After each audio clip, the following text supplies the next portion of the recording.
Good morning. Thank you for that introduction, and thank you all for being here. Before I begin, I just want to say that when I was working on this paper on the repeal of Illinois' black laws, I never imagined that I'd be able to give this talk at the very place where these laws were enacted and debated and eventually repealed. So this is really quite an honor for me.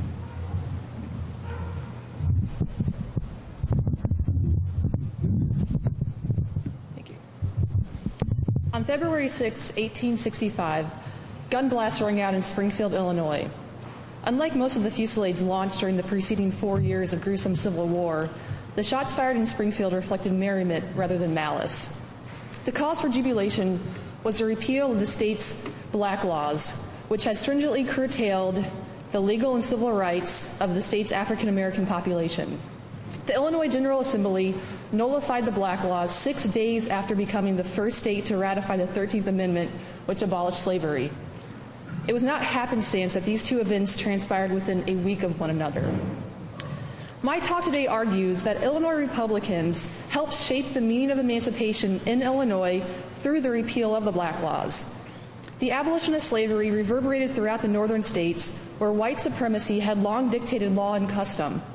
Emancipation compelled the North to reevaluate its racial ideology and renegotiate the status of African Americans living within its borders. The Emancipation Proclamation ensured that the war was no longer about restoring the Union as it was, but would instead create it anew. In the same vein, the destruction of slavery compelled Illinois to grapple with the meaning of and limits to freedom. This struggle is evident in the rhetoric of the 1864 election, where Illinois Democrats and Republicans offered antagonistic views of freedom in the legislative debate over the repeal of the black laws. The outcome of this ideological contest was that, in the words of one state representative who voted in favor of abolishing the black laws, quote, "The colored man in the free state of Illinois shall have some rights which white men are bound to respect." While the use of the qualifying word some indicates that full equality would not be immediately forthcoming, it nevertheless points to a growing acceptance among white Illinoisans for universal freedom and equal protection under the law. The repeal of the black laws was the opening salvo in a contested battle over the place of African Americans in Illinois during the process of Reconstruction. Illinois' black laws were a compilation of statutes passed by the legislature during the antebellum era that abridged the civil, social, and political rights of African Americans. In 1819, the First General Assembly passed legislation that disqualified blacks from testifying in court cases involving whites. It also passed a 24-section act modeled off of Southern slave codes to police the movement and behavior of African Americans. For example, blacks who moved to Illinois had to produce a certificate of freedom and register their families with the circuit court clerk. The law also stipulated that black indentured servants should be whipped if they were lazy or disorderly, if they traveled more than 10 miles from their master's home without a pass, or if they assembled in groups of 3 or more for the purpose of dancing or reveling. Over the next few decades, the Illinois legislature passed additional laws that criminalized interracial marriage and sexual relations, required blacks who moved to Illinois to give a bond, and fined those who harbored, aided, or employed any black person who lacked a certificate of freedom. The most stringent black law came in 1853 with the Anti-Immigration Act. This made it illegal for African Americans to move to Illinois. Those found violating this act were fined $50. If they could not pay, the law ordered the offenders to be sold at public auction. These laws exemplify Illinois' adherence to white supremacy and commitment to creating a hostile and exclusionary environment for African Americans. Predictably then, the repeal of the black laws was not achieved casually or without resistance. At stake was who could belong in Illinois, both physically and ideologically. It meant deciding if all humans, regardless of skin color, shared unassailable natural rights. It required examining the breadth of white privilege and its relationship to civic acts. Although the vote on the repeal of the black laws followed strict party lines, with Republicans all favoring the repeal and Democrats opposing the repeal, politics alone does not adequately explain why the black laws were repealed when they were. For example, in 1857, a House committee considered abolishing some of the state's black laws. House members voted 50 to 17 to maintain the laws as they were. In this body were 31 members of the recently formed Republican Party, which was pledged to halting the spread of slavery beyond its present borders. This meant that a sizable minority of Illinois Republicans voted to uphold the state's black laws, underscoring that free soil sentiment did not necessarily correlate with support for black rights. The Republicans had another opportunity to overthrow the black laws following the 1860 election, which resulted not only in the election of the first Republican president, but also gave Republicans a majority in both branches of the Illinois state legislature for the very first time. Yet the Republicans did not push for the repeal of black laws during that session. So then why did they do that when the legislature convened in January of 1865? What changed in 4 years' time that made repealing the black laws a priority for the Republicans? With abolition as a Union war goal, slavery was doomed by 1865. Illinois Republicans believed that this new birth of freedom must be secured with natural rights and basic civil rights, such as enjoying freedom of movement, the fruits of one's own labor, and security of property. This was not a radical stance. Mainstream Republicans advocated this principle prior to the war. However, for Illinois Republicans, championing these rights for free blacks reflected a shift from a conservative to moderate racial ideology. Furthermore, these views were in opposition to democratic racial beliefs and therefore gave Illinois voters the choice between two different racial ideologies. An examination of the campaign rhetoric of 1864 and the debate in the legislature over the repeal reveals how emancipation made the black laws an untenable reality for Illinois Republicans. The 1864 campaign season opened bleakly for Republicans. Morale for the war was flagging. The spring and summer months saw large Union casualties with little military gain. Confederate General Jubal Early's troops threatened the nation's capital. Illinois Republicans suffered a crushing defeat to the Democrats 2 years earlier and had lost their majorities in both branches of the Illinois state legislature. Their chances in 1864 were highly uncertain. Even President Lincoln doubted his own chances for re-election. Still, the Republican Party did not back away from making the abolition of slavery a necessary condition of peace. Both the national and Illinois state party platforms endorsed a constitutional amendment to end slavery. In contrast, the Democrats sought to end the war with the rights of the states unimpaired. While the Democrats were internally divided over the desirability of a negotiated peace, they were unified in their opposition to making emancipation a goal of the war. In Illinois, the Democrats pounced on the Republicans' commitment to abolition and relied heavily on the politics of race during the 1864 election. Democratic newspapers noted how 4 years earlier the Republicans vowed not to touch slavery where it existed. Now the Republican Party embraced immediate emancipation. The next logical path, Democrats reasoned, was political and social equality, from the ballot box to the bedroom. The Democratic paper in Springfield needed no further proof of this beyond what Lincoln's party had already done. And I quote, "These results follow as a logical consequence from the war policies of the administration. For who can deny that if a Negro is good enough to bear arms side by side with the white soldiers in the army, he is good enough to vote at our elections and to marry the daughters of white citizens?" Democrats argued that the real threat of black progress was that it would harm the white race. In this zero-sum game, black elevation meant white debasement. The Democratic Illinois State Register warned its readers in no uncertain terms that if Republicans carried the state legislature, they would repeal the black laws. And to quote from that paper, "White voters of Illinois, are you prepared for that? If with your help they carry the state, and then admit the Negroes to equal privileges with yourself, the fetters will be bound so fast upon your limbs that you can never escape. It will then be too late for repentance, too late for you to wish that you had hearkened to our words of warning. But if you will effectively prevent a result of this sort, the way is plain. Vote for the Democratic Party. This will not only keep the Negro in his proper inferior position, but will keep them out of the state." Although Democrats painted their opponents as zealots for black rights, the reality was actually far different. Illinois Republicans stopped well short of endorsing political and social equality, and all but a handful of radicals believed that blacks were inferior to whites by most any measure. During the 1864 campaign, the Republicans endorsed abolition but largely evaded the looming question of what would become of slaves once freed. Branding the Democrats as traitors, Illinois Republicans strove to keep the campaign focused on the progress of the war. This task became monumentally easier after the fall of Atlanta in early September, the result of which boosted Northern morale, made Union victory seem attainable, and gave the Republicans significant momentum going into Election Day. Nevertheless, Illinois Republicans could not altogether avoid discussing race during the election. When they did, what they said was as important as what they did not say. So to go back before the war, some Illinois Republicans worked strenuously to combat allegations that they were amalgamationists and Negro worshipers.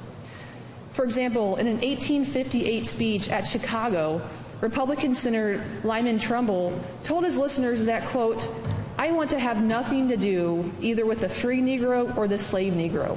We, the Republican Party, are the white man's party. We believe it better for us that the Negro race should not be among us." In the late 1850s, a group of Republicans in Macon County, in the central section of Illinois, unambiguously stated where their loyalties lay. They said, our cause is that of the white man, and our object the encouragement and prosperity of free white labor. So while racial prejudice did not completely disappear from the Republican rhetoric in 1864, these overt appeals to whiteness did disappear. Instead of wanting nothing to do with African Americans, by 1864, Illinois Republicans unequivocally supported abolition. More than ever before, they defended their anti-slavery stance with moral convictions and argued that universal liberty had to be accompanied by natural rights. Their stance on black rights was not a measure of the Republican Party as a whole moving to the left, but instead indicated that Illinois Republicans shifted from a conservative to a moderate position.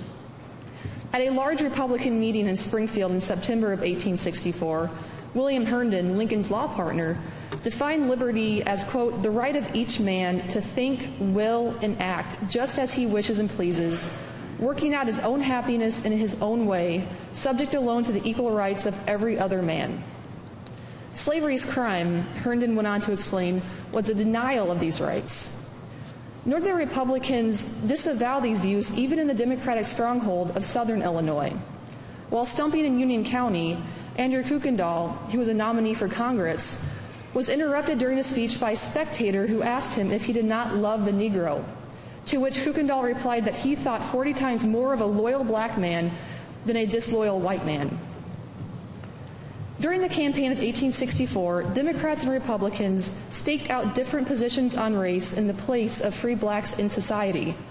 Democrats supported racial exclusion and philosophically denied that the Declaration of Independence applied to non-whites.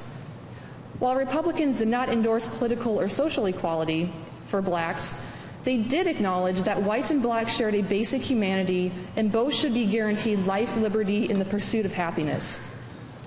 While it would be an overstatement to say that the election was a referendum on these two different ideologies, the future of race relations had to weigh heavy on the electorate, especially with slavery on the verge of collapse. So that November in 1864, Illinois voters handed the Republicans a resounding victory. With 54.4% of the votes, Lincoln won Illinois with a 30,000 majority. Additionally, the entire state ticket was elected, and Republicans regained control of both houses of the state legislature. After the 1862 election, the Democrats enjoyed a 29 majority in the legislature. After the 64 election, Republicans had a joint majority of 20. Most of those gains came from southern and western districts. In his outgoing message to the state legislature, Governor Yates proclaimed that the election had settled the slavery question once and for all. He also recommended to the newly elected legislature that it repeal the black laws, quote, "with a swift, relentless hand," because they were unconstitutional and inhumane. Incoming Governor Richard Oglesby, in his inaugural address to the General Assembly, also backed immediate emancipation and sought to allay anxiety about what would become of freed slaves. Oglesby said of the slave, "He can labor, he can learn, he can fight, improve, and aspire." The Illinois General Assembly soon got a chance to act on the slavery question. On February 1st, 1865, the day that President Lincoln signed his name to the 13th Amendment, the Illinois legislature ratified it, making Illinois the first state to do so. Yet even before the legislature ratified the 13th Amendment, it had already begun the process of repealing the state's black laws. Within 2 days of convening in January of 1865, both houses of the General Assembly introduced bills to that end. A report of the Senate Judiciary Committee interpreted the last election as a virtual repeal of those odious laws, and from that verdict of the masses, there is no appeal, no method of escape. Unsurprisingly, the Democrats in the legislature did not concede the repeal of the black laws without a fight. In arguing against it, they used language similar to that which they used while canvassing during the late election.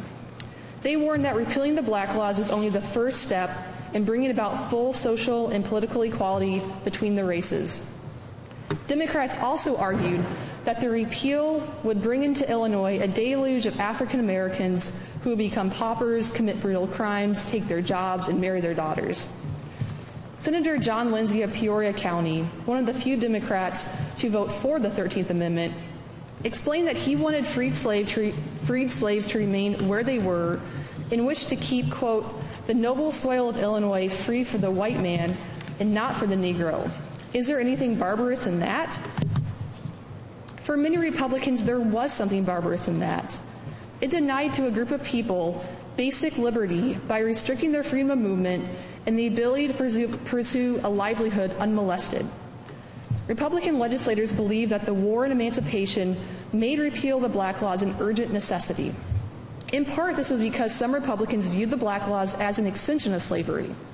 With slavery on the brink of collapse, it followed that Illinois must rid itself of that stain.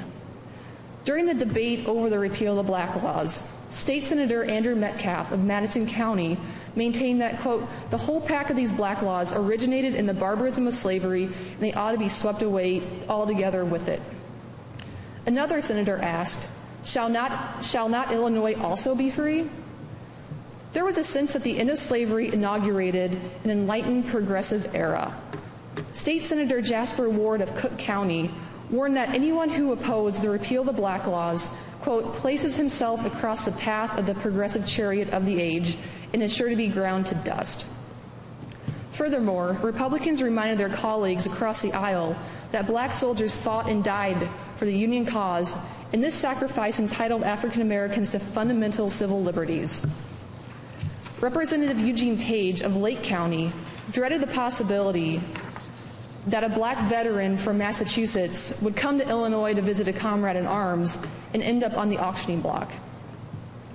Emancipation forced Illinois Republicans to unite behind their party's mainstream racial ideology. Freedom meant not just ending slavery, but guaranteeing that all who lived in the reunited nation would enjoy inalienable rights.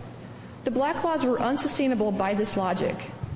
During a debate in the Illinois House of Representatives that lasted for over 3 hours, Republican Representative Payne argued that the black laws hung over the colored race like the sword of Damocles, ominously threatening the fundamental rights enshrined in the Declaration of Independence. After assuring that the bill in question would not grant suffrage, Payne closed his address by affirming that African Americans were entitled to, quote, the right to breathe the air and tread the soil of the free state of Illinois. State Representative Chauncey Lake of Kankakee County gave what was perhaps the clearest declaration of Republican philosophy in his argument for the repeal of black laws. He said, quote, there are certain rights which the black man is as much entitled to as the white man, such as the natural and divine law recognized man is endowed with. We claim it is due the Negro the same as any other human being. We never propose to do anything in favor of the Negro, but simply to cease to abuse, rob, and oppress him. The repeal of the black laws passed the Senate by a vote of 13-10 and the House by 49-30. In both houses, the vote strictly followed party lines. There were celebrations all around the state by Illinois blacks to celebrate the repeal of the black laws. In Chicago, Reverend E.G. Lett begged the audience to forgive him for not addressing them as fellow citizens. For having so recently become a citizen, he did not yet have that word in his vocabulary. No one at that meeting corrected Reverend Lett by telling him that in the eyes of the law, he was in fact still not a citizen. Despite the repeal of some of Illinois' anti-black laws, many remained in force. After the repeal, Illinois blacks could still not sit on juries, vote, hold office, marry whites, or send their children to public schools. To most Republicans, these were seen not as natural rights, but as privileges that were guaranteed to whites only. From today's perspective, the differences in the racial beliefs between 19th century Democrats and Republicans appear marginal. But at the beginning of 1865, the commitment among Illinois Republicans to safeguard natural rights for African Americans sharply distinguished them from their opponents. Through the repeal of the Black Laws, Illinois Republicans helped shape the meaning of emancipation in the Prairie State. This was the beginning of a protracted process of Reconstruction as Illinoisans, black and white, contested what freedom meant in the absence of slavery. Thank you.